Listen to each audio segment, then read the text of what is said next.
tree. It's 9 minutes past 12 noon at WXLW. Good afternoon. I'm David Greer, WXLW News. Hoosier lawmakers will be Capital City bound tomorrow for day number 7 in the 1974 state legislature. The House is expected to give its go-ahead for a legislative ethics bill, but Senate Pres Pro Tem Phil Gutman may put the damper on the measure in his chamber. Elsewhere, the legislators began hearing the details for a new anti-porno law for the state. The old one was tossed out the window because its wording was too vague. The new measure won't suffer from that problem, though. Sources say it's so specific about most everything that if it were a movie, it would be rated XXX. Feds from the FAA have taken fuel samples from the plane in which 4 Capital City men were killed last week in Jacksonville, Florida. Labs in Washington will make sure the fuel was of the proper mixture.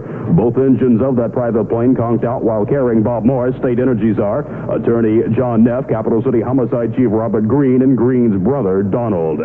It was a warehouse roast this a.m. in Marion. The skies of South Marion shined in a bright orange glow early this morning as Marion police, fire, and civil defense units battled a pre-dawn blaze at Warehouse City. Warehouse City serves as a storage space for local industries, including RCA. Dan Olson for WXLW. WXLW News Time, 11 minutes past 12 noon. 43 somewhat hardy and nude Purdue University men, some clad only in tennis shoes, showed up this morning at 7 below temperatures for the 4th annual Cary Quadrangle Nude Winter Olympics in West Lafayette.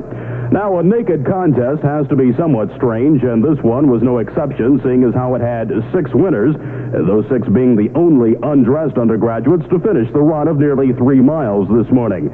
Now, the wind might have been a small factor in this morning's poor show of naked bodies. The wind chill factor was a scanty 36 below zero. There had been rumors around the campus that some brave co-eds might show to take part in the a la natural activities, but no deal. Apparently, the girls didn't feel the need for equality of the sexes was all that great, so no go for topless and bottomless gals today.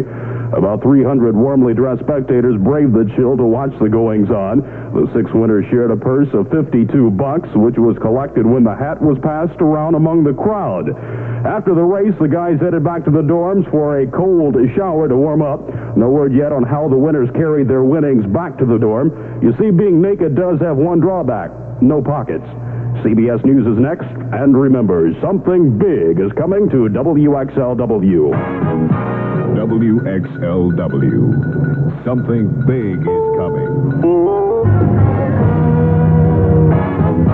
It's 9 minutes past 4 o'clock. This is Radio 9 News. Good afternoon. I'm David Greer, one of the men who excel. A thick cloud of smoke from outdoor trash fires is about to set in on central Indiana. The word is out from the Environmental Protection Agency that an order banning all trash burning has been stayed, so the great fall leaf burn is on. The EPA order was set to hit us hard a week from today for Marion, Hamilton, Hancock, Hendricks, Johnson, Morgan, Shelby, and Boone counties. Indiana officials had cried long and loud that the ban carried a whopping price tag of $2 million for some additional sanitation disposal facilities. And on top of that, Hoosier biggies claimed that the equipment used to determine that Indy's air wasn't all that clean was on the blink anyway, and did not give an accurate indication of the nice, clean, fresh Hoosier air. Things didn't get along too far at all today at the State Public Welfare Board meeting here in the capital city. The board was to have had a show of hands on a controversial proposal to cut down the flow of welfare loot to families with dependent kids.